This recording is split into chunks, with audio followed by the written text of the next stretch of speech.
Hello friends, welcome back. আজকের আমরা যে পরিবেশবিদ্যার ক্লাস করছি তার আজকে যেটা আমাদের দ্বিতীয় ক্লাস। এর আগে একটু আগে আমরা তুন্দ্রা অঞ্চল কোথায় কোথায় অঞ্চল অবস্থিত সেগুলো নিয়ে আমরা আলোচনা করলাম। এরপর আমরা আলোচনা করছি তুন্দ্রা অঞ্চলের মুখ্য উদ্ভিদ কী কী হবে না। তুন্দ্রা অঞ্চলের যে উদ্ভিদগুলো সেগুলো হবে উইলো, জুনিপার, বার্চ, অলডার, এলাম, প্রধানত গুল্ম, কাঁটাঝোপ, শৈবাল, ঘাস, মস এবং লাইকেন, এগুলো হচ্ছে তুন্দ্রা অঞ্চলের মুখ্য উদ্ভিদ। এখনই আপনারা হয়তো বলবেন যে আপনি তো পরস্পর বিপরীতযুক্তভাবে পড়াচ্ছেন। একবার বলছেন যে তুন্দ্রা বলতে বৃক্ষহীন বা অরণ্যহীন এলাকা আপনি বলছেন, আবার এখানে উদ্ভিদ এনে দিচ্ছেন, নিয়ে আসছেন। এগুলো কীরকমের জিনিস কিন্তু দেখুন, বৃক্ষ কাকে বলা হয় বলুন তো? অরণ্য কাকে বলি আমরা? অরণ্য অর্থাৎ বিস্তৃত বনাঞ্চলকে বলা হয় অরণ্য। আমি কি বলেছি যে উদ্ভিদবিহীন জায়গা? উদ্ভিদবিহীন জায়গা কি বলা হয়েছে? বলা হয়নি। বৃক্ষ যেমন আপনার বট একটা বৃক্ষ, আম একটা বৃক্ষ, এইগুলো হচ্ছে বৃক্ষ। বৃক্ষ অর্থাৎ কি? উদ্ভিদের বিভিন্ন বৃক্ষের ভাগ আছে, আপনার এখানে মনে হতেই পারে। তাই আমি আপনাদেরকে বলছি যে যদি আপনি পিডিএফটি পড়ান শুধু আপনি বুঝতে পারবেন না, আপনার মধ্যে কন্ট্রাডিক্ট করবে যে একটু আগে বলা হচ্ছে বৃক্ষহীন অরণ্যহীন, আবার এখানে আবার উদ্ভিদের কথা বলা হচ্ছে, মনে হতেই পারে তো নাকি? সেই কারণে আপনাদেরকে বলছি যে পিডিএফটি দেখার আগে অবশ্যই কিন্তু আগে ভিডিওটি দেখতেই হবে, তা না হলে পিডিএফটা বুঝতে পারবেন না। কারণ এই ইনফরমেশান আমি আপনাদেরকে যেটা বলছি, ইনফরমেশান সব জায়গাতে আছে, শুধুমাত্র আপনাকে ঠিকঠাকভাবে জিনিসটা অ্যাডজাস্ট বা ডাইজেস্ট করতে হবে কিন্তু। তাহলে বৃক্ষ অর্থাৎ যা শক্ত গুড়ি থাকবে তাকে আমরা বৃক্ষ বলে থাকি কিন্তু। এবং অরণ্য বলতে একটা দীর্ঘ বনাঞ্চল, দীর্ঘ বনাঞ্চলকে আমরা অরণ্য বলে থাকি কিন্তু, যেখানে প্রচুর ঘন বন থাকে আমাদের, সেগুলোকে আমরা অরণ্য অঞ্চল বলে থাকি নাকি? তো সেখানে যেসব উদ্ভিদ দেখতে পাবো সেগুলো হচ্ছে উইলো, জুনিপার, বার্চ, অলডার, এলম এবং প্রধানত গুল্ম, কাঁটাঝোপ, শৈবাল, ঘাস, মস, লাইকেন, এগুলো কিন্তু তুন্দ্রা অঞ্চলের মুখ্য উদ্ভিদ। ওকে, তাই আপনাকে বলতেই পারে যে নিম্নলিখিত কোনটি তুন্দ্রা অঞ্চলের উদ্ভিদ বা তুন্দ্রা অঞ্চলের উদ্ভিদ নয়। ওকে, তখন আপনার মনে, আপনি যদি আপনার মনের মধ্যে যদি গেঁথে থাকে যে তুন্দ্রা মানে তো বৃক্ষহীন বা অরণ্য অঞ্চল, এবং সেখানে যদি অপশান থাকে কোনোটিই নয়, তখন আপনি পিক করে দেবেন কোনোটিই নয়। কিন্তু সেটা তো ভুল হবে। কেন ভুল হবে বলুন তো? কারণ বৃক্ষহীন বলা হয়েছে, উদ্ভিদহীন তো বলা হয়নি। সেই জিনিসটা কিন্তু খেয়াল করতে হবে, প্রতিটি শব্দের মধ্যেই কিন্তু প্রশ্ন লুকিয়ে থাকে, সেই জিনিসটাই আমাদের খেয়াল করতে হবে কিন্তু। ওকে, নেক্সট 41 নম্বর পয়েন্টে আমরা চলে যাই। 41 নম্বর পয়েন্ট আমাদের কী বলা আছে? তুন্দ্রা অঞ্চলের প্রাণী কী কী হবে না। তুন্দ্রা অঞ্চলে পেরি বলতে উত্তর মেরু অঞ্চলে দেখা যায় কেরিবু, কেরিবু দেখতে পাই, বলগা হরিণ দেখতে পাই আমরা, মেরু ভল্লুক দেখতে পাই, লোমস কুকুর দেখতে পাই, মেরু শৃগাল দেখতে পাই, লেমিং, সিল, সন্ধু ঘটক, এগুলো আমরা সমস্ত কিছু দেখতে পাই। ওকে, তাহলে উত্তর মেরু অঞ্চলে আমরা এইসব প্রাণীগুলো দেখতে পাই, এবং দক্ষিণ মেরু অঞ্চলে আমরা পেঙ্গুইন দেখতে পাই তুন্দ্রা অঞ্চলের প্রাণী বলতে। ওকে, তাহলে তুন্দ্রা অঞ্চলের প্রাণী বলতে কী বলুন তো? পেঙ্গুইন। এটা মনে রাখবেন, তুন্দ্রা অঞ্চল দক্ষিণ মেরু অঞ্চলে। এবার আপনাকে বলা হবে যে দক্ষিণ মেরু অঞ্চলের তুন্দ্রা অঞ্চলে বা দক্ষিণ মেরু যে ঘনিষ্ঠ তুন্দ্রা অঞ্চলে কোন প্রাণী দেখতে পাওয়া যায়। এরপর আপনি পড়ে থাকবেন যে তুন্দ্রা অঞ্চলে কেরিবু, বলগা হরিণ, লোমস কুকুর, মেরু শিকার, লেমিং, সিল, সিন্ধুর, এগুলো সব পাওয়া যায়। অপশান সেখানে এগুলো সব দেওয়া আছে, আবার পেঙ্গুইনে দেওয়া আছে। এবার আবার মনে হবে কি যে সব কুটিতে দেওয়া নেই, তাহলে কোনটা আনসার হবে? আপনার প্রশ্নটা কী বলেছে? দক্ষিণ মেরু অঞ্চলে, দক্ষিণ মেরু অঞ্চলে তুন্দ্রা অঞ্চলে যেসব প্রাণী সেটা হচ্ছে পেঙ্গুইন, একমাত্র প্রাণী হচ্ছে দক্ষিণ মেরুতে পেঙ্গুইন কিন্তু। ওকে, 42 নম্বর পয়েন্টে আমরা চলে যাই। কী আছে? ক্রান্তীয় চিরহরিত বৃষ্টি অরণ্য, ট্রপিক্যাল এভারগ্রিন রেইন ফরেস্ট। এই ক্রান্তীয় চিরহরিত বৃষ্টি অরণ্য কাকে বলবো আমরা? নিরক্ষরেখার উভয় পাশে 10 ডিগ্রি অক্ষাংশের মধ্যে যে বৃষ্টি অরণ্য থাকবে, যে অরণ্য থাকবে, তাকে আমরা বলি কিন্তু ক্রান্তীয় চিরহরিত বৃষ্টি অরণ্য বা ট্রপিক্যাল এভারগ্রিন রেইন ফরেস্ট।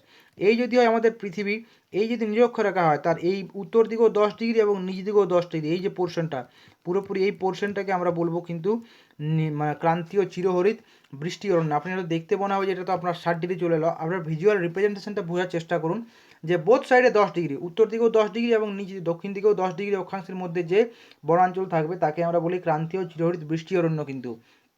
খেয়াল করে দেখবেন, এই ক্রান্তীয় চিরহরিত বৃষ্টি অরণ্যে কিন্তু প্রতিদিন বিকেল 4টার সময় কিন্তু বৃষ্টি পড়ে, বিকেল 4টার সময়, যেটাকে 4 o'clock রেন বলা হয়। ওকে, তো সেখান থেকেও প্রশ্ন আসতে পারে যে 4 o'clock রেন বলতে কোথায় বোঝায় না? ক্রান্তীয় চিরহরিত বৃষ্টি অরণ্যে 4 o'clock রেন আমরা দেখতে পাই। এখন এই ক্রান্তীয় চিরহরিত বৃষ্টি অরণ্য কোথায় কোথায় দেখতে পাবো আমরা? না, ক্রান্তীয় চিরহরিত বৃষ্টি অরণ্য আমরা যেসব জায়গায় দেখতে পাবো সেগুলো হচ্ছে আফ্রিকার কঙ্গো অববাহিকা, দক্ষিণ পূর্ব এশিয়ার সুমাত্রা, জাভা, বোর্নিও প্রভৃতি দ্বীপ, শ্রীলঙ্কা, মায়ানমার, কম্বোডিয়া, ভিয়েতনাম, ভারতের দক্ষিণ উপকূল অঞ্চল, মধ্য আমেরিকার পানামা ও আপনার মানে নিকারাগুয়া, দক্ষিণ আমেরিকার আমাজন অববাহিকা, এগুলো সবই কিন্তু আপনার পড়ছে মানে আপনার ওই ক্রান্তীয় চিরহরিত বৃষ্টি অরণ্যের মধ্যে পড়ছে। ওকে, খেয়াল করে যে ভারতের দক্ষিণ উপকূল যে অংশ আছে, এই যে কেরালা, এই যে কন্যাকুমারী আছে না, এই অংশটা আপনার কিন্তু মানে ক্রান্তীয় চিরহরিত বৃষ্টি অরণ্যের আন্ডারেই পড়ে যাচ্ছে কিন্তু। ব্রাজিলে যে ক্রান্তীয় চিরহরিত বৃষ্টি অরণ্য আমরা দেখতে পাই তাকে আমরা সেলভা বলে থাকি কিন্তু। ওকে, তাহলে ব্রাজিলের ক্রান্তীয় চিরহরিত অরণ্যকে সেলভা বলা হয়। তাই যদি বলা হয় যে সেলভা কি না, সেলভা হচ্ছে ব্রাজিলে অবস্থিত যে ক্রান্তীয় চিরহরিত অরণ্য, তাকে আমরা বলে থাকি সেলভা। 43 নম্বর পয়েন্টে কী বলে যে ক্রান্তীয় চিরহরিত বৃষ্টি অরণ্যের বৈশিষ্ট্য কী না, ক্রান্তীয় চিরহরিত বৃষ্টি অরণ্যের বৈশিষ্ট্য হচ্ছে সাধারণ তাপমাত্রা 38°C থাকে এবং সেখানে বৃষ্টিপাতটা হয়ে থাকে 200 থেকে 250 সেন্টিমিটারের মধ্যে। ওকে, বৃষ্টিপাতটা প্রচুর হয় 200 থেকে 250 সেন্টিমিটার এবং সেখানে গড় উষ্ণতা 38°C হয়ে থাকে কিন্তু, মানে স্বাভাবিকভাবে যেমন দক্ষিণ ভারত দিকে হামেশাই গরম থাকে। কেন থাকে গরম? সেটা তো ওই ক্রান্তীয় চিরহরিত অরণ্যের মধ্যে থাকে বলেই সেগুলোতে। নেক্সট পরবর্তী আমরা চলে যাই আমাদের 44 নম্বর পয়েন্টে। 44 নম্বর পয়েন্টে আমাদের কী বলা আছে, ক্রান্তীয় চিরহরিত বৃষ্টি অরণ্যের মধ্যে উদ্ভিদ কী কী পাবো খেয়াল করে দেখবেন। এগুলো আমরা প্রাকৃতিক পরিবেশের আন্ডারে কিন্তু এখন আলোচনা করছি কিন্তু। ওকে, আর আপনি বলবেন যে তাহলে সামাজিক পরিবেশ নিয়ে কখন বলবেন? সামাজিক পরিবেশটা একটু বোঝা জিনিস আছে। সামাজিক পরিবেশটাকে আপনাকে কনসেপ্টটা বুঝতে হবে, কারণ সামাজিক পরিবেশ মানে কি মানুষের রীতিনীতি। তো এবার আপনার রাজস্থানে একরকমের রীতিনীতি পাবেন, সেখান থেকে আপনার আসবে যে অমুক উৎসব কোন রাজ্যে পালন করা হয়, সামথিং একটা উৎসব দেওয়া হলো, সামথিং একটা ডান্স বা নৃত্যকলা বলবে কোন অংশে দেওয়া হলো, সেটা তো সমস্ত সামাজিক পরিবেশের অন্তর্গত। সেই জিনিসগুলো আপনাদের বলছি আমি। ওকে, তাহলে ক্রান্তীয় চিরহরিত বৃষ্টি অরণ্যে উদ্ভিদ কী কী হবে না, ক্রান্তীয় অরণ্যে বৃষ্টি অরণ্যে উদ্ভিদ হবে রাবার, সেগুন, কোকো যেখান থেকে চকলেট তৈরি হয় কোকো, সিঙ্কোনা যেখান থেকে তামাক তৈরি হয়, মানে কি সিঙ্কোনা গাছ, সেই তামাক নয়, সিঙ্কোনা থেকে মানে আপনার রেসার পিন পেয়ে থাকি নাকি, রোজউড, লোহা কাঠ, মেহগিনি, আবলুস, বিসাপুর, তাল প্রভৃতি বৃক্ষ এবং বেত, অর্কিড, লাইনা প্রভৃতি লতা, এগুলো হচ্ছে ক্রান্তীয় চিরহরিত বৃষ্টি অরণ্যের উদ্ভিদ। তাহলে ক্রান্তীয় চিরহরিত অরণ্যের মধ্যে কোন কোন উদ্ভিদ থাকছে আপনাকে খেয়াল করতে হবে। ইভেন আপনাকে কোনো একটা উদ্ভিদ দিয়ে দেবে, উঠিয়ে দেবে, আপনাকে বলবো সেগুন নিম্নলিখিত কোন আপনার মানে বৃষ্টি অরণ্যের স্বাভাবিক উদ্ভিদ, কোন অঞ্চলের স্বাভাবিক উদ্ভিদ, আপনাকে বলা হলে তুন্দ্রা, ক্রান্তীয় চিরহরিত বৃষ্টি অরণ্য এইভাবে বলবে কিন্তু। তাই আপনাকে সেদিক থেকে মনে রাখতে হবে সবগুলো, যে কোন রকম মানে বিভিন্ন রকমের যে অরণ্য বা উদ্ভিদের শ্রেণীবিভাগ থাকবে, তো তার আন্ডারে কোন কোন উদ্ভিদ পড়ছে সেগুলো মনে রাখতে হবে। নেক্সট আমরা আলোচনা করব ক্রান্তীয় আর্দ্র পর্ণমোচী অরণ্য, ট্রপিক্যাল ময়েস্ট ডিসোডিয়াস ফরেস্ট। ওকে, ইংরেজিটা আপনাকে মনে রাখতে হবে। তাহলে ক্রান্তীয় আর্দ্র পর্ণমোচী অরণ্য বলতে কী বোঝায়, যারা কিন্তু আপনার শীতকালে যাদের পাতা ঝরে যায়। ওকে, কর্কটক্রান্তি এবং মকরক্রান্তি রেখার মধ্যবর্তী ক্রান্তীয় যে সমস্ত অঞ্চলে বছরের একটি নির্দিষ্ট সময়ে বৃষ্টিপাত ঘটে সেখানেই পর্ণমোচী অরণ্যের সৃষ্টি হয় কিন্তু। কর্কটক্রান্তি এবং মকরক্রান্তি রেখার মধ্যবর্তী ক্রান্তীয় অঞ্চলে খেয়াল করে দেখবেন, এই যদি আপনার পৃথিবীটা হয়, এই যদি হচ্ছে আপনার নিরক্ষরেখা, এটা হচ্ছে আপনার কর্কটক্রান্তি রেখা এবং এটা হচ্ছে আপনার মকরক্রান্তি রেখা, এর তো এই যে 10 ডিগ্রি এটা আপনার কিসের মধ্যে পড়ছে, এই এলাকাটা আপনার পড়ছে ক্রান্তীয় চিরহরিত বৃষ্টি অরণ্যের মধ্যে। তাহলে এই যে পোর্শনটা, এই পোর্শনটা এবং এই পোর্শনটা, এটা পড়ছে আপনার ক্রান্তীয় আর্দ্র পর্ণমোচীর মধ্যে, মানে 10 ডিগ্রি থেকে আপনার 23.5 ডিগ্রি, 10 ডিগ্রি থেকে 23.5 ডিগ্রি নর্থ এবং 10 ডিগ্রি থেকে 23.5 ডিগ্রি সাউথ, এই এলাকাটা যেখানে কি হয় না, যেখানে বছরের একটি নির্দিষ্ট সময়ে কিন্তু বৃষ্টিপাত ঘটে, সেখানেই আমাদের পর্ণমোচী অরণ্যের সৃষ্টি হয়। ওকে, তাহলে পর্ণমোচী অরণ্যের সৃষ্টি হয় কোথায় না, আপনার ওই 10 ডিগ্রি টু 23.5 ডিগ্রি নর্থ এবং সাউথ বোথ সাইডে, সেখানে আমরা পাবো ক্রান্তীয় আর্দ্র পর্ণমোচী অরণ্য। ওকে, নেক্সট এর sub point A B C করে বলা আছে, ভারতের যে মৌসুমি জলবায়ু অঞ্চল আছে, ভারতের মৌসুমি জলবায়ু অঞ্চলের আন্ডারে যে অংশটা পড়ছে, মায়ানমার, থাইল্যান্ড, ইন্দোচীন, উত্তর অস্ট্রেলিয়া, মধ্য আমেরিকা, ওয়েস্ট ইন্ডিজ, ব্রাজিল, পূর্ব আফ্রিকা, এগুলো কিন্তু আপনার ক্রান্তীয় আর্দ্র পর্ণমোচী অরণ্যের আন্ডারে পড়ে যায়। এই লোকেশনগুলো আপনাকে মনে রাখতে হবে। এদের বৈশিষ্ট্য কি না, এদের টেম্পারেচার কিন্তু 27 ডিগ্রি থেকে 30 ডিগ্রি, গড় তাপমাত্রা 27 ডিগ্রি থেকে 30 ডিগ্রির মধ্যে থাকে এবং বৃষ্টিপাত 100 থেকে 200 সেন্টিমিটার হয়ে থাকে। এদের শীতকাল প্রধানত শুষ্ক হয়ে থাকে এবং শীতকালে পাতা ঝরে, সেই কারণে পর্ণমোচী বলা হয়। পর্ণমোচী বলার উদ্দেশ্য কি না, শীতকাল যেহেতু শুষ্ক হয়, জলের শর্টেজ থাকে, তাই পাতা তখন ঝরে পড়ে কিন্তু।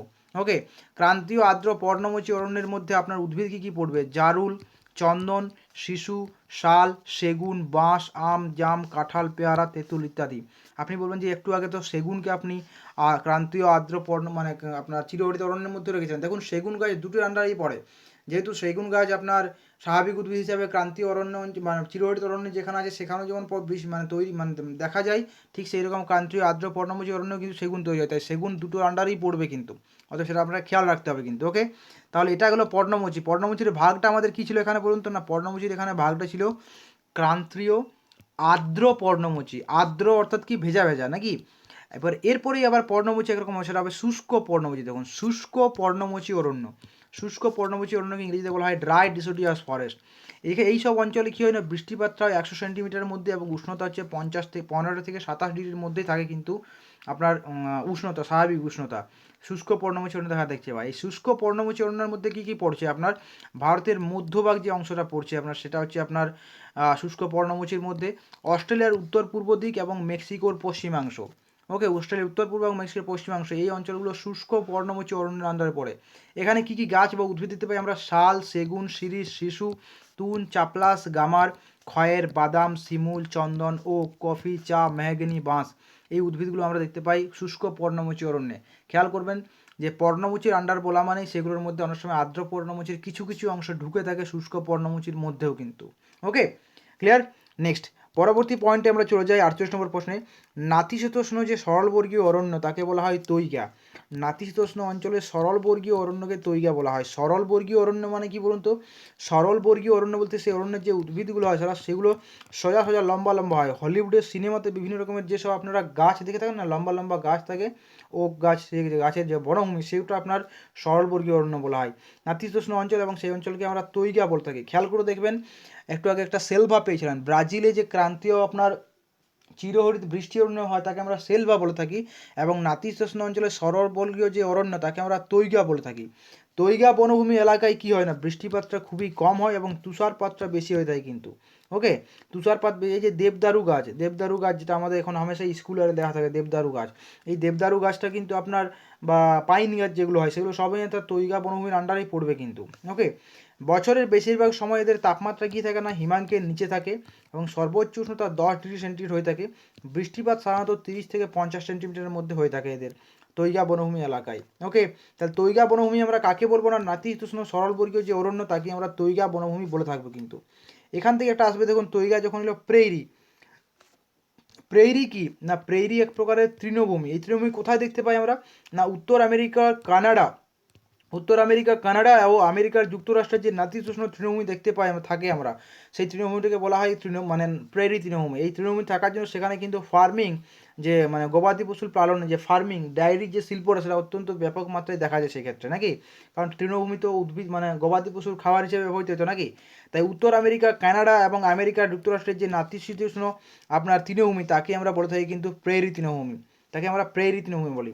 আর প্রেরি তৃণভূমির প্রধান প্রাণী কি না, বাইসন। প্রেরি তৃণভূমির প্রধান প্রাণী হচ্ছে বাইসন। হিকরি গাছ, হিকরি গাছ আমরা প্রেরি তৃণভূমি দেখতে পাই কিন্তু, মাঝে মধ্যে হিকরি গাছ প্রেরি তৃণভূমিতে দেখতে পাই। যদিও প্রেরি তৃণভূমিতে বেশিরভাগ অঞ্চলে তৃণভূমি থাকে বেশিরভাগ এলাকা জুড়ে, কিন্তু সেখানে আমরা হিকরি গাছ দেখতে পাই।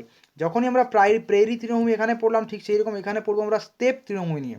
স্টেপ তৃণভূমি নিয়ে না, ইউরেশিয়ার যে অঞ্চল, ইউরোপ এবং এশিয়ার মধ্যবর্তী যে অঞ্চলটা আছে ইউরেশিয়া, সেই ইউরেশিয়া অঞ্চলের যে নাতিশীতোষ্ণ তৃণভূমি তাকে বলা হয় স্টেপ তৃণভূমি। এই স্টেপ তৃণভূমির লোকেশনটা হচ্ছে আপনার রাশিয়া, হাঙ্গেরি এবং মাঞ্চুরিয়া।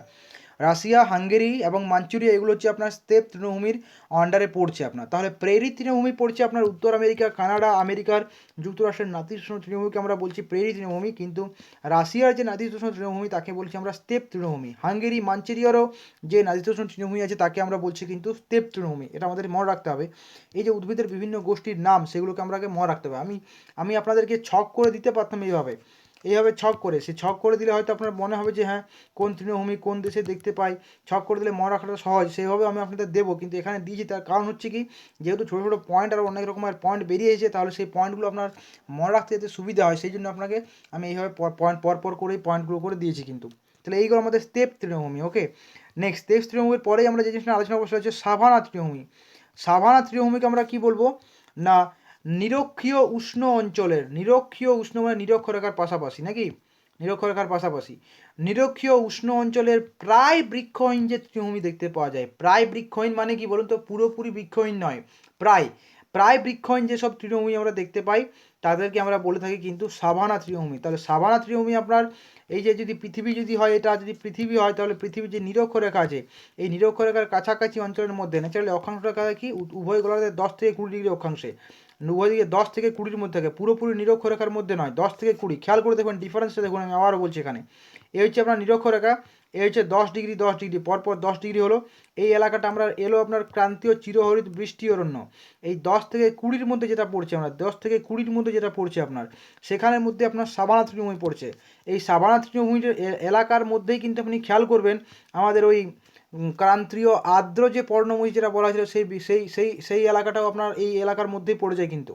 ওকে, তাই আপনাকে মনে রাখতে হবে সব দিক থেকে কিন্তু যে সাভানা তৃণভূমি ওপর অন্য কোন বনভূমির আন্ডারে পড়ছে সেটাও মনে রাখতে হবে।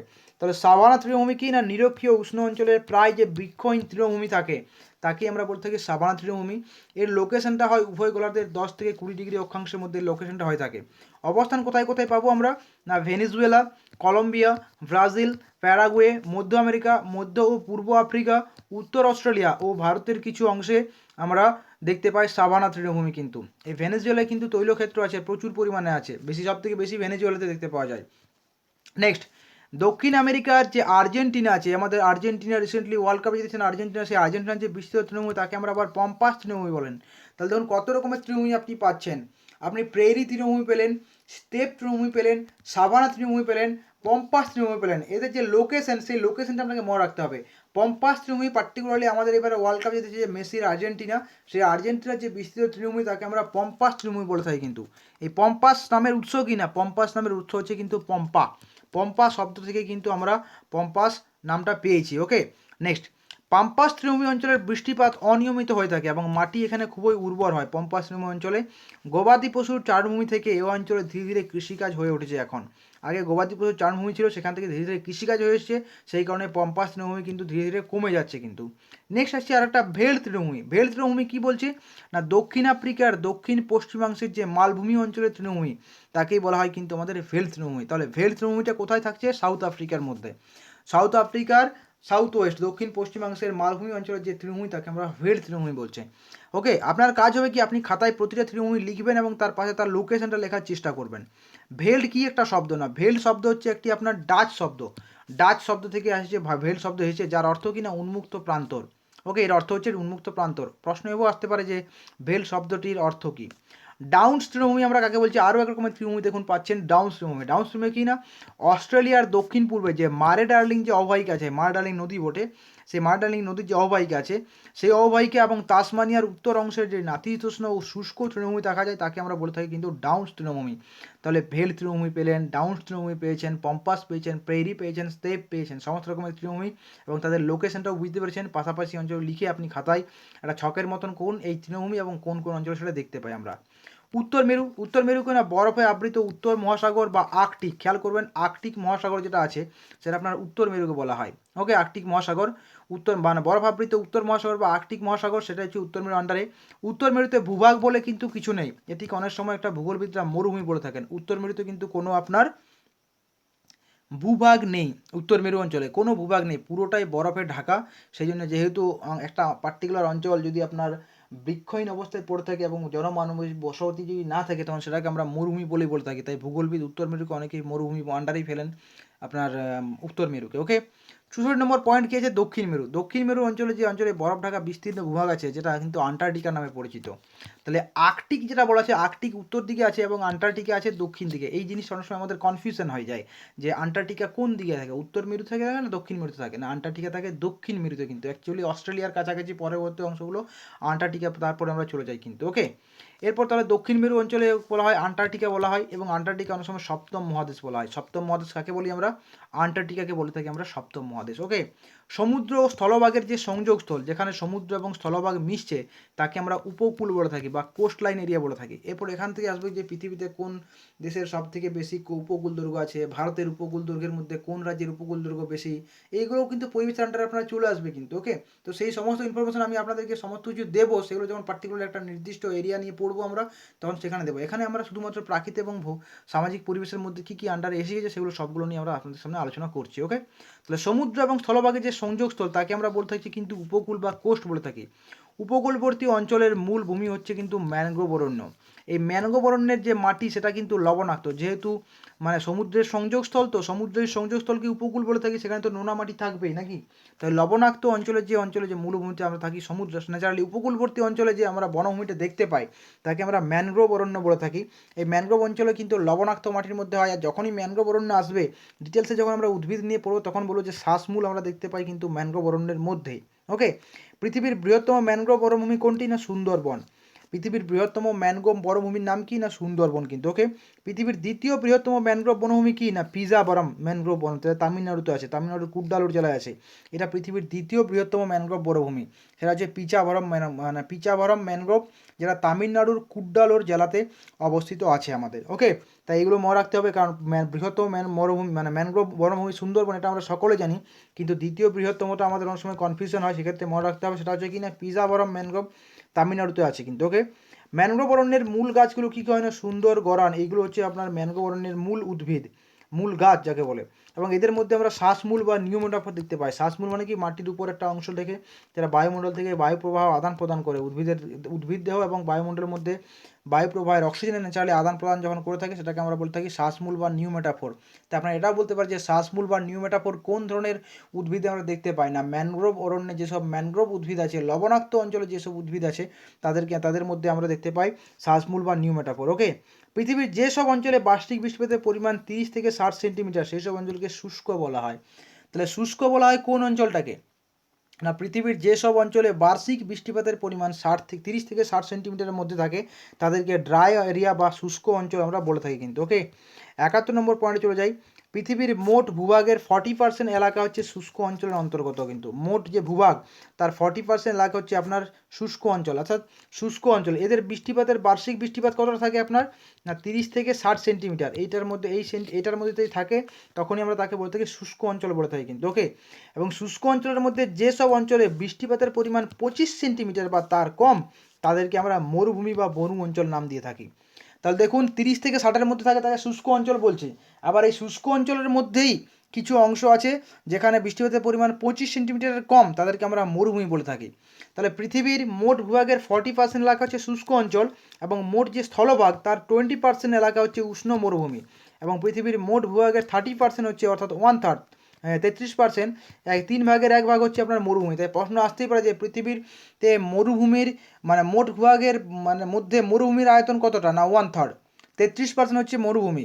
ওকে, 33% এলাকা বা 1/3, 1/3 এলাকা হচ্ছে মরুভূমির আন্ডার আছে পৃথিবীর মোট স্থলভাগের, কিন্তু 20% বা 1/5 এলাকা আছে উষ্ণ মরুভূমির আন্ডারে। একটু আগে বললাম না যে আর্কটিক উত্তর মেরুর আর্কটিক বরফাবৃত এলাকা, সেটাকেও তো মরুভূমির আন্ডারে ফেলা হয়। ওকে, ন্যাচারালি আমরা মরুভূমি বলতে কি বুঝি? বালি আর বালি, কিন্তু বরফাবৃত এলাকাটাকেও মরুভূমি বলা হয় কিন্তু। ওকে, কারণ মরুভূমির সংজ্ঞাটাই কি? না যেসব অঞ্চলে বার্ষিক বৃষ্টিপাতের পরিমাণ 25 সেন্টিমিটারের কম, তাদেরকে আমরা মরুভূমি বলে থাকি। ওই যে উত্তর মেরুর যে বৃহৎ এলাকা, আর্কটিক এলাকা, বরফাবৃত এলাকা, তাকে পুরোটাই মরুভূমি বলা হয় থাকে। ওকে, তো সেই টোটাল মরুভূমি যদি বলা হয়, সেটা আমরা যেটা মরুভূমি বলতে আমাদের সামনে কি চোখের সামনে ভেসেছে? থর মরুভূমি, সাহারা মরুভূমি, যেগুলো শুধু বালি আর বালি আছে, সেগুলো হচ্ছে উষ্ণ মরুভূমি। ওকে, সেগুলো হচ্ছে উষ্ণ মরুভূমি। আর শীতল মরুভূমি বরফাবৃত থাকবে। অর্থাৎ টোটাল মরুভূমির এরিয়াটা হচ্ছে আপনার 33% এলাকা। মোট যে স্থলভাগ তার 33% বা 1/3 অংশ, অর্থাৎ 1/3, 1/3 মরুভূমির আন্ডারে। এই মরুভূমির মধ্যে আবার উষ্ণ মরুভূমির মধ্যে পড়ছে আপনার 20% এলাকা কিন্তু, অর্থাৎ যেগুলোতে বালি থাকে, শুধু বালি আর বালি, সেই এলাকাটা হচ্ছে 20%। মানে হচ্ছে 1/5, 1/5 ওকে, 1/5 আপনার উষ্ণ মরুভূমির আন্ডারে পড়ছে বা 20%, এবং 1/3 অংশ থাকছে টোটাল মরুভূমির হচ্ছে 1/3, সেই মধ্যে আবার 1/5 যেটা হচ্ছে টোটাল, সেটা হচ্ছে আপনার উষ্ণ মরুভূমির আন্ডারে থাকছে। উষ্ণ মরুভূমি কোনগুলো? না আরব মরুভূমি, সাহারা আফ্রিকাতে আছে তো, থর মরুভূমি, এগুলো সবাই উষ্ণ মরুভূমির আন্ডারে থাকে কিন্তু। এই উষ্ণ মরুভূমির পর আবার পেলাম আমরা শুষ্ক মরুভূমি। শুষ্ক মরুভূমি হচ্ছে আটাকামা মরুভূমি কোন দেশে আছে? চিলিতে আছে। কালাহারি মরুভূমি কোথায় আছে? বাতসোয়ানাতে আছে। বাতসোয়ানা, নামিবিয়া এবং দক্ষিণ আফ্রিকা, এই 3টে দেশের মধ্যে কালাহারি মরুভূমি আছে। এগুলো কিন্তু আপনার ওই উষ্ণ, আপনার বললাম শুষ্ক মরুভূমি, কিন্তু এটা হয়তো 20% বললাম, ওই 20% আন্ডারে এই মরুভূমিগুলো আছে। ওইটা 20% যে বলা হলো মরুভূমির মধ্যে এলাকা 20%, তার মধ্যে সেই সব মরুভূমিকে আমরা ফেলেছি যেসব মরুভূমিতে বালি থাকে সোজা কথায়। শীতল মরুভূমি, যেমন গোবি মরুভূমি, শীতল মরুভূমি, এটা কিন্তু চীন মঙ্গলে, এখানেও বালি আছে, খেয়াল করুন, এটা তো বালি আছে কিন্তু। আল্পস মরুভূমি, আল্পস যে পর্বত, সেটাতে, এটা কিন্তু বালি নেই এটাতে, কিন্তু এটাতে কি আছে আমাদের বলুন তো? বরফাবৃত এলাকা আছে আল্পস এলাকাটা। ওকে, তাহলে শীতল মরুভূমি হচ্ছে গোবি মরুভূমি, যেটা চীন এবং মঙ্গোলিয়ার মধ্যে আছে, এখানে বালি থাকে, বালি এখানেও থাকে কিন্তু অত্যন্ত শীতল, এবং আল্পস পর্বত যে অঞ্চল, সেটাকেও শীতল মরুভূমির আন্ডারে ফেলা হয় কিন্তু। ওকে, ক্লিয়ার, বোঝা গেছে? নেক্সট 77 নম্বর পয়েন্টে চলে যাই আমরা। কর্কট ক্রান্তি ও মকর ক্রান্তি রেখার যে মধ্যবর্তী স্থান, কর্কটক্রান্তি এবং মকরক্রান্তি রেখার মধ্যবর্তী স্থান প্রধানত উত্তর ও দক্ষিণ গোলার্ধের 30 ডিগ্রি অক্ষাংশেই পৃথিবীর সমস্ত মরুভূমি দেখতে পাই আমরা। তাহলে এই যদি পৃথিবী হয়, এই যদি নিরক্ষরেখা হয়, এই যদি আপনার কর্কটক্রান্তি, এই যদি আপনার হচ্ছে মকরক্রান্তি, তাহলে এই কর্কটক্রান্তি এবং মকরক্রান্তি রেখার মধ্যবর্তী স্থানে প্রধানত উত্তর ও দক্ষিণ গোলার্ধের কী থাকে 30 ডিগ্রি অক্ষাংশে, যে একজাক্টলি যে 30 ডিগ্রি অক্ষাংশটা থাকছে, তো এখানে মধ্যবর্তী বলতে এদের দুজনের মাঝখানের কথাটা অনেক সময় আনা হয় না, অর্থাৎ 30 ডিগ্রি অক্ষাংশের মধ্যেই কিন্তু আমাদের বেশিরভাগ মরুভূমিগুলো দেখতে পাই। পৃথিবীর সমস্ত মরুভূমি আমরা বেশিরভাগ দেখতে পাই প্রধানত উত্তর ও দক্ষিণ গোলার্ধের 30 ডিগ্রি অক্ষাংশেই আমরা দেখতে পাই। সেটা হচ্ছে আবার কর্কটক্রান্তি এবং মকরক্রান্তি রেখার মধ্যবর্তী স্থানের মধ্যে দেখতে পাই আমরা। ওকে, এরপর বায়ুমণ্ডলের অংশে চলে আসি আমরা। বায়ুমণ্ডলে কী আছে আমাদের ট্রোপোস্ফিয়ার, এবং বিভিন্ন ভাগ আছে বায়ুমণ্ডলের ভাগ। বায়ুমণ্ডলের বিভিন্ন স্তরকে আমরা ভাগ করি ভূপৃষ্ঠের অনুসারে। প্রথমে আমরা পাই ট্রোপোস্ফিয়ার। ট্রোপোস্ফিয়ার কি? ট্রোপোস্ফিয়ার উচ্চতা হচ্ছে ভূপৃষ্ঠ থেকে 14 কিলোমিটার। এই ভূপৃষ্ঠ থেকে গড় উচ্চতা 14 কিলোমিটার বলে থাকি। মেরু অঞ্চলে এই ট্রোপোস্ফিয়ার উচ্চতা হচ্ছে 8 কিলোমিটার, এবং নিরক্ষরেখার কাছে ট্রোপোস্ফিয়ার উচ্চতা হচ্ছে আমাদের 16 কিলোমিটার কিন্তু। ওকে, তার অনেক সময় প্রশ্ন আছে এইভাবেও যে নিরক্ষীয় অঞ্চলে ট্রোপোস্ফিয়ারের যে বায়ুমণ্ডলের ট্রোপোস্ফিয়ার তার উচ্চতা কতটা, না তার উচ্চতা আছে আপনার 16 কিলোমিটার। এবং মেরু অঞ্চলে কতটা আছে? মেরু অঞ্চলে আছে আমাদের 8 কিলোমিটার। ওকে, আর ভূপৃষ্ঠ থেকে গড় উচ্চতা বলা হয় 14 কিলোমিটার, তার ট্রোপোস্ফিয়ার বলা হয়। ট্রোপোস্ফিয়ারকে ক্ষুব্ধ মণ্ডল বলে থাকি আমরা। কেন বলে থাকি? কারণ বায়ুমণ্ডলের এই স্তরেই কিন্তু মেঘ, বৃষ্টি, ঝড়, ঘূর্ণবাত, যা কিছু সাইক্লোন, হেরিকেন, টর্নেডো, সব কিছু, অর্থাৎ মেঘ, বৃষ্টি, ঝড় সব কিছু আমরা বেশিরভাগ বায়ুমণ্ডলের যা কিছু বেশিরভাগ যেসব ক্রিয়াগুলো হয়, ঝড় বৃষ্টি, এগুলো সবই কিন্তু আমাদের ট্রোপোস্ফিয়ার আন্ডারেই পড়ে কিন্তু। অর্থাৎ ট্রোপোস্ফিয়ারকে এই কারণে আমরা কী বলে থাকি? ক্ষুব্ধ মণ্ডল বলে থাকি কিন্তু। এই ট্রোপোস্ফিয়ারের ক্ষেত্রে কি হয়, যত আমরা উপর দিকে উঠতে থাকি, উচ্চতা বৃদ্ধির সঙ্গে সঙ্গে বায়ুমণ্ডলের উষ্ণতাও কিন্তু আমাদের হ্রাস পেয়ে থাকে। ট্রোপোস্ফিয়ারে কী হয় না, উচ্চতা বৃদ্ধির সঙ্গে সঙ্গে আমাদের বায়ুমণ্ডলের যে উষ্ণতা থাকে সেটা কিন্তু হ্রাস পায়। ওকে, তাহলে আমাদের আজকের ফিজিক্যাল এবং সামাজিক পরিবেশ নিয়ে আমরা এইটুকু অংশ আলোচনা করলাম। পরবর্তী অংশটা আমরা এই নেক্সট মানে আমাদের ইভিএস ক্লাসে আমরা আলোচনা করব কিন্তু, এবং সমস্ত টপিকটা কভার করি ফিজিক্যাল সোশ্যাল এনভায়রনমেন্ট। তারপরে আপনাদেরকে আমি কিন্তু কিছুগুলো আবার এমসিকিউ প্রশ্ন দেবো, সেখান থেকে আপনারা বুঝতে পারবেন যে কী রকমের প্রশ্ন এখান থেকে আসতে পারে। অর্থাৎ পুরো কনসেপ্টটাকে আমরা যদি ক্লিয়ার না থাকে ইভিএসের ক্ষেত্রে কিন্তু আমাদের একটু কষ্টকর হয়ে থাকে। এবার অনেকে বলবে যে তাহলে তো আমরা এমসিকিউ পড়াই ভালো। শুধু এমসিকিউ পড়ে কী হয়, সেগুলো হচ্ছে যদি আপনার ওই এমসিকিউটা ডাইরেক্টলি পরীক্ষায় এসে যায় তখনই আপনি তার আনসার দিতে পারবেন, নচেত কিন্তু সেক্ষেত্রে আনসার দিতে মুশকিল হয়ে যায়। তাই আপনাকে টোটাল যদি ডিটেলস আপনার নলেজটা থাকে, যেমন এবার একটা এই ছিল না যে স্থাপত্য ভাস্কর্য নিয়ে, ওই স্থাপত্য ভাস্কর্য নিয়ে আমাকে যদি পুরোপুরি কনসেপ্টটা ক্লিয়ার থাকে যে স্থাপত্য কাকে বলি আর ভাস্কর্য কাকে বলি, সেটা যদি ক্লিয়ার থাকে আপনার, তাহলেই আপনি বুঝতে পারবেন যে কোথায় আমি কোন জায়গাটা আমাকে ঠিক মার্ক দিতে হবে, কোন জায়গাটা দিতে হবে না। সেই কারণে সেগুলো তো আপনার শুধুমাত্র এমসিকিউ দিয়ে মানে শুধু এমসিকিউ দিয়ে হবে না, তাই জন্য কনসেপ্ট কিন্তু পড়তেই হবে আমাদেরকে। ওকে, তো বন্ধুরা এই ছিল আজকের আমাদের ক্লাস। কেমন লেগেছে অবশ্যই আশা করি যেমন লেগেছে সে যদি ভালো লাগে অবশ্যই আমার রিয়েকশান দিয়ে বোঝাবেন আপনারা, এবং যদি বন্ধুর সঙ্গে শেয়ার করেন। আপনাদের কাছে আবার অনুরোধ করছি, শুধু পিডিএফটি শেয়ার করবেন না, নাহলে আপনার বন্ধুটি বুঝতে পারবে না কিছুই অত শর্ট করে। আপনি কিন্তু প্লিজ তার সঙ্গে দুটো ভিডিও শেয়ার করে দেবেন যাতে সে জিনিসগুলো বুঝতে পারে কিন্তু। ওকে, তো এই হচ্ছে আজকের ক্লাস। ভালো থাকুন, সুস্থ থাকুন। পরবর্তী ক্ষেত্রে নেক্সট ক্লাস নিয়ে আমরা আরও খুব শীঘ্রই হাজির হবো। এরপর আপনাদেরকে আমরা কিন্তু ক্লাস রুটিনটা বলে দেবো। সপ্তাহে আমাদের 4 দিন করে ক্লাস হবে। সেই ক্লাসগুলো কবে কবে হবে, সে কীভাবে হবে, সেগুলো আমি আপনাদের সামনে আমি খুব শীঘ্রই জানিয়ে দিচ্ছি এগুলো। ওকে, ভালো থাকুন, সুস্থ থাকুন, প্রচুর পরিমাণে পড়াশোনা করুন। আমরা সকলে মিলে এবার আমরা কিন্তু সবাই টেট কোয়ালিফাই করবই করব, এই দৃঢ় বিশ্বাস নিয়ে আজকের ক্লাসটা কিন্তু আমরা এখানেই শেষ করছি। Okay, tata, bye, thank you, Jai Hind.